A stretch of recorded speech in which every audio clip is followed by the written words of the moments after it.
ಓಂ ಶ್ರೀ ಗುರುಭ್ಯೋ ನಮಃ. ಗುರುಬ್ರಹ್ಮ ಗುರುವಿಷ್ಣು ಗುರುದೇವೋ ಮಹೇಶ್ವರಃ.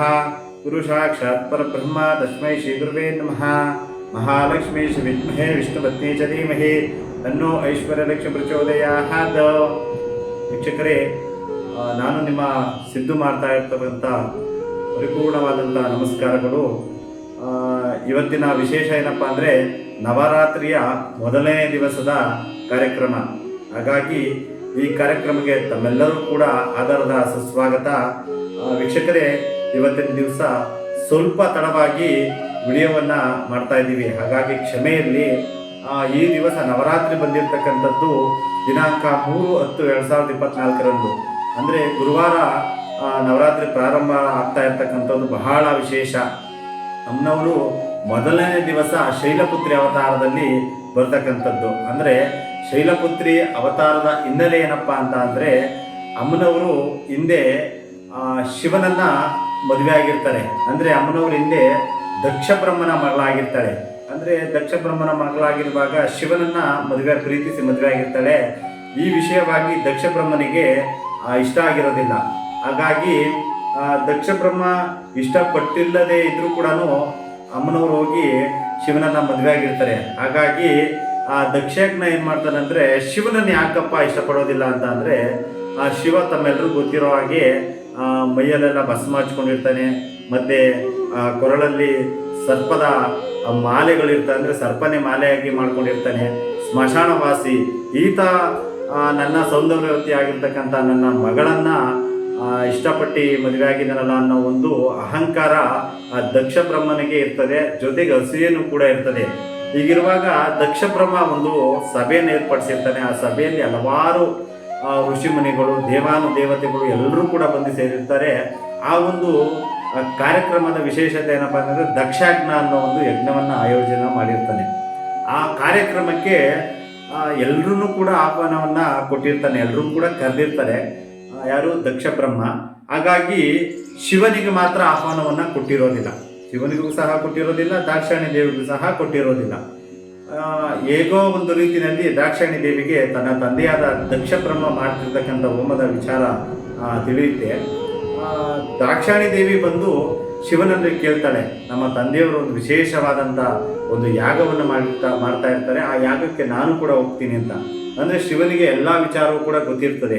ಆ ಎಲ್ಲ ವಿಚಾರವಂತ ಗೊತ್ತಿರುವಂಥ ಶಿವ, ನೀನು ಅಲ್ಲಿ ಹೋಗುವಂಥದ್ದು ಸೂಕ್ತ ಅಲ್ಲ ಅಂತ ದಾಕ್ಷಾಯಣಿ ದೇವಿಗೆ ವಿಧವಾಗಿ ಹೇಳಿದ್ರು ಕೂಡ ದಾಕ್ಷಾಯಣಿ ದೇವಿ ಅವರ ಮಾತನ್ನು ಲೆಕ್ಕಿಸದೆ, ನಾನು ತಂದೆಯ ಕಾರ್ಯಕ್ರಮಕ್ಕೆ ನಾನು ಹೋಗಲೇಬೇಕು ಅಂತ ಹೇಳಿ ಹೋಗ್ತಾರೆ.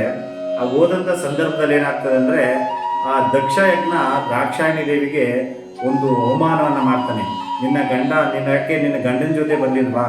ನಿನ್ನ ಗಂಡ ಯಾಕೆ ಬರಲಿಲ್ಲ? ಅವನೆಲ್ಲಿ ಬರ್ತಾನೆ? ಅವನು ಎಲ್ಲೋ ಸ್ಮಶಾನದಲ್ಲಿ ಮೈ ತುಂಬ ಬೂದಿಯನ್ನು ಬಳ್ಕೊಂಡಿರ್ತಾನೆ, ಅವನು ನನ್ನ ಕಾರ್ಯಕ್ರಮಕ್ಕೆ ಬರೋದು ಎಲ್ಲಿ ಅಂತ ಹೇಳಿ ಅವಮಾನ ಮಾಡ್ತಾನೆ.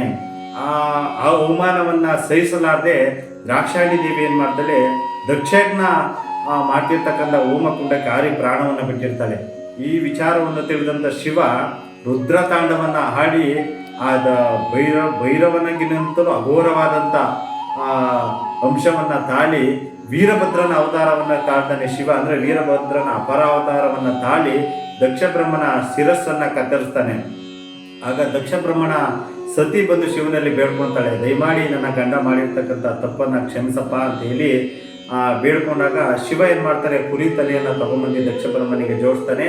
ಮತ್ತು ಈ ಹೋಮಕುಂಡದಲ್ಲಿ ಬಿದ್ದಿರತಕ್ಕಂಥ ದಾಕ್ಷಾಯಣಿ ದೇವಿಯ ಒಂದು ದೇಹವನ್ನು ಎತ್ತುಕೊಂಡು ಹಿಮಾಲಯ ಪರ್ವತದ ಕಡೆಗೆ ಹೋಗ್ತಾನೆ.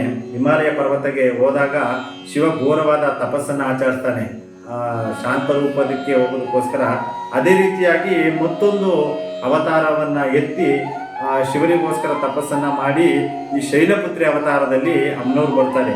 ಈ ಶೈಲಪುತ್ರಿ ಅವತಾರವಾಗಿ ಬರ್ತಕ್ಕಂಥ ಅಮ್ಮನವರು ಯಾವ ರೀತಿ ಅಮ್ಮನವರು ಬರ್ತಾರೆ ಅಂತ ಅಂದರೆ, ಒಂದು ಹಳದಿ ಬಣ್ಣದ ವಸ್ತ್ರವನ್ನು ಧರಿಸಿರ್ತಾಳೆ ಅಮ್ಮ, ಕೋಣದ ಮೇಲೆ ಕುಂತ್ಕೊಂಡಿರ್ತಾಳೆ. ಈಕೆಗೆ ತಾವು ಯಾವ ರೀತಿ ಪ್ರಕೃತಿ ದತ್ತವಾಗಿ ಬರ್ತಾಳೆ ಅಂದರೆ, ಪ್ರಕೃತಿ ಮುಖಾಂತರವಾಗಿ ಅಮ್ಮನವ್ರು ಬರ್ತಾರೆ. ಹಾಗಾಗಿ ಈ ಒಂದು ವಿಶೇಷ ಸಂದರ್ಭದಲ್ಲಿ ನಾವು ಪ್ರಕೃತಿಯನ್ನು ಆರಾಧನೆ ಮಾಡೋದಿರ್ಬೋದು, ಗಿಡ ಮರಗಳನ್ನು ಆರೈಕೆ ಮಾಡೋದಿರ್ಬೋದು, ಅದೇ ರೀತಿಯಾಗಿ ಎಷ್ಟು ನಾವು ಪ್ರಕೃತಿಯನ್ನು ಆರಾಧನೆ ಮಾಡ್ತೀವೋ ಈ ಒಂದು ಸಂದರ್ಭದಲ್ಲಿ ದಾನ ಧರ್ಮಾದಿಗಳನ್ನು ಮಾಡ್ತೀವೋ ಅಷ್ಟು ಕೂಡ ನಮಗೆ ಒಳ್ಳೆಯದಾಗ್ತದೆ. ಈ ಒಂದು ಸಂದರ್ಭದಲ್ಲಿ ಅಮ್ಮನವರಿಗೆ ಯಾವ ರೀತಿಯಿಂದ ನಾವೆಲ್ಲರೂ ಕೂಡ ಪೂಜೆ ಆರಾಧನೆಗಳನ್ನು ಮಾಡಬೇಕು ಅಂತ ಅಂದರೆ, ಅಮ್ಮನವರಿಗೆ ವಿಶೇಷವಾಗಿ ಹಳದಿ ವಸ್ತ್ರವನ್ನು ಇಟ್ಟು ಮಲ್ಲಿಗೆ ಹೂಗಳನ್ನು ಅರ್ಚನೆ ಮಾಡೋದಿರ್ಬೋದು, ಅಲಂಕಾರ ಮಾಡೋದಿರ್ಬೋದು, ಅದೇ ರೀತಿಯಾಗಿ ನೈವೇದ್ಯ ಪೊಂಗಲ್ ನೈವೇದ್ಯವನ್ನು ಇಟ್ಟು ಅಮ್ಮನವ್ರನ್ನ ಪೂಜೆ ಮಾಡುವಂಥದ್ದು, ಅಕ್ಕಿ ಹಿಟ್ಟಿನಿಂದ ರಂಗೋಲಿ ಆಗ್ತಕ್ಕಂಥದ್ದು. ಅಂದರೆ ಅಮ್ಮನವರ ಆಸನದ ಮುಂಭಾಗದಲ್ಲಿ ಮತ್ತು ಆಸನದ ಕೆಳಭಾಗದಲ್ಲಿ ಅಕ್ಕಿ ಹಿಟ್ಟಿನಿಂದ ಒಂದು ರಂಗೋಲಿಯನ್ನು ಹಾಕ್ತಕ್ಕಂಥದ್ದು ಹಾಕೋದ್ರಿಂದ ಬಹಳ ಒಳ್ಳೆಯದಾಗ್ತದೆ. ಅದೇ ರೀತಿಯಾಗಿ ಸುಮಂಗಲಿ ದ್ರವ್ಯಗಳು, ಸುಗಂಧಿ ದ್ರವ್ಯಗಳನ್ನು ಈ ಸಂದರ್ಭದಲ್ಲಿ ದಾನ ಮಾಡೋದ್ರಿಂದ ಸಾಕಷ್ಟು ಒಳಿತನ ಕಾಣಬಹುದು ವೀಕ್ಷಕರೇ.